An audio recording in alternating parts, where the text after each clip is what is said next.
And And actually, I mean, when people do like Kingdom Come or Alan Moore doing Miracle Man, where you've got a version of Billy Batson, I mean, the Billy Batson who stays Captain Marvel turns out to be the bad guy. there's something very wrong about that. She-Hulk is an aspect of Jen Walters, the same way the Hulk is an aspect of Bruce Banner. The Hulk is Bruce Banner's rage. She-Hulk is Jen Walters' free spirit.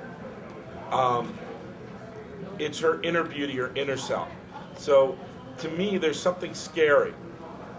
On the same way, if you have a character like She-Hulk who has the ability to change from Jen Walters into She-Hulk, for her saying, I'm going to stay my whole life as this tall, beautiful, big-busted woman, to me is almost like saying to girls, you should go get a boob job.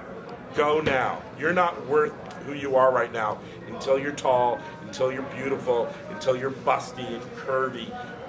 She-Hulk, one of the running things we have as an undercurrent is that it really is Jen Walters' quest to discover that she is, as Jen Walters, she has more inner beauty than She-Hulk. She has more inner strength than She-Hulk.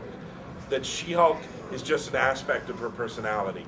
She is the real person, and she is the one who's truly beautiful and wonderful and strong. So it's sort of like the reason, like the subtext is with Superman that he become Clark Kent isn't just a disguise, that he stays Clark Kent because it's valuable to him. It's an important His part of his humanity life. It's is- his humanity. But with She-Hulk, it's her true self. Jen Walters is who She-Hulk really is deep inside.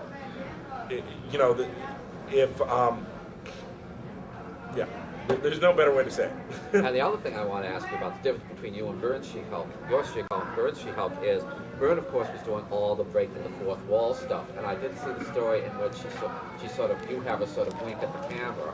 I want to know what your attitude is towards Byrne's, metafictional stuff. We never break the fourth wall in She-Hulk, in our run of She-Hulk. We get really close to it, and the scene you were talking about from She-Hulk 3, which is a volume 2, was the closest we'll ever get to it. I say that we didn't just brush up against the fourth wall, we dry humped it.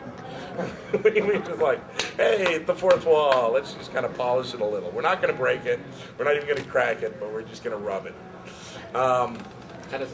And is there a reason for that? Is that personal preference, or did readers not accept the idea of breaking the fourth wall? I know Byrne got a lot of trouble with some readers over that. One, I think the idea had been played, and that if we did it again, then our She-Hulk would just be a continuation of John Byrne's She-Hulk. And I was far more interested in the She-Hulk that clearly lived in the Marvel Universe and could interact with the Marvel Universe and have an impact on the Marvel Universe. Which is another reason for emphasizing her as a lawyer. As a lawyer. And also, but if you look at what we've done with She-Hulk, is we really have elements of every incarnation of She-Hulk in this volume. We have the duality fights that she had from the first run of She-Hulk.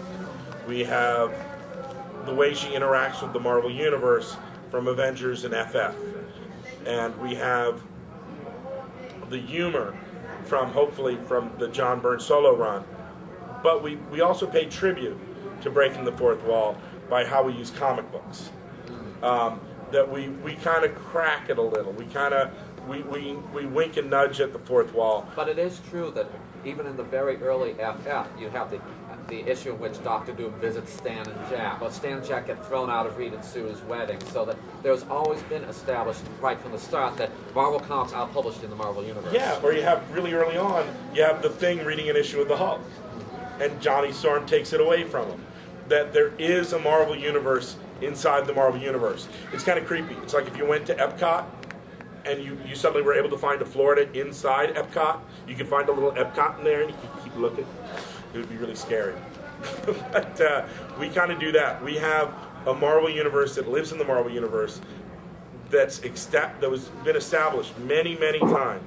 That Marvel puts out comic books about its licensed heroes, like the Fantastic Four, the Avengers, and various family members. And one of the things we do in She-Hulk is we claim that the Comics Code Authority that exists in the Marvel Universe is actually federally regulated. And since it's a federal agency, and there's a stamp on all these Marvel comics.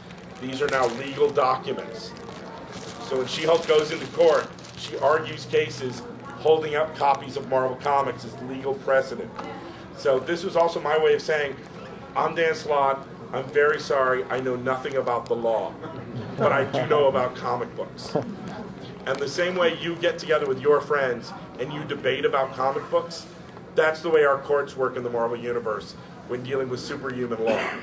Is they go, oh, but Your Honor, right here in the Infinity Gauntlet, in the case of Thanos v. the Universe, it clearly states that the Infinity Gems work this way. I really like that, and it's also a difference from the way that comics and Marvel Universe used to be treated, like they were heavily fictionalized. Now they're legal documents. They're like the Marvel Universe Handbook. They're supposed to be the truth. They're supposed to be the truth. We might get into it someday that you'll find out that for comic books like Spider-Man, they take wild liberties and you can't use them in a court of law. We're going to point that out in one issue. Or maybe the Spider-Man comics just don't mention a secret identity at all. We actually had this planned, and every now and then I work Marvel style when I write a plot and a script, which gives the artist a lot of freedom to how they want to choose things. I'll explain what I want in specific panels, but sometimes even I know I asked for too much. So there was a scene in the law office library where they keep all the comics, where someone actually walked you through all the ways the comics work. And one of the scenes was they hold up a comic that couldn't possibly exist in the Marvel Universe because it's a comic where Daredevil's unmasked on the cover and you see it's Matt Murdock. I remember that one. And we were going to try so hard to get like Ramita or somebody to redraw a cover they'd drawn, and you would see in the Marvel Universe there is a different face because they had to make it up. And then Stu's sister would hold up this comic and go, this guy he doesn't exist. Sometimes they have to make things up, and that's why we can't use Daredevil in court. But we can use Caps, So we use the FF. We can use the FF. So we were actually going to play with that. And we actually had a panel, but it got cut. And Tom Brevoort was over the moon. He really wanted to do that Daredevil cover, and he thought it would be so funny if when you pull off the mask, the fake person we drew was Joe Quesada. And there's sometimes when you're in the Marvel offices and people think things are funny and you're writing my check. Please don't put that in my comment. Please.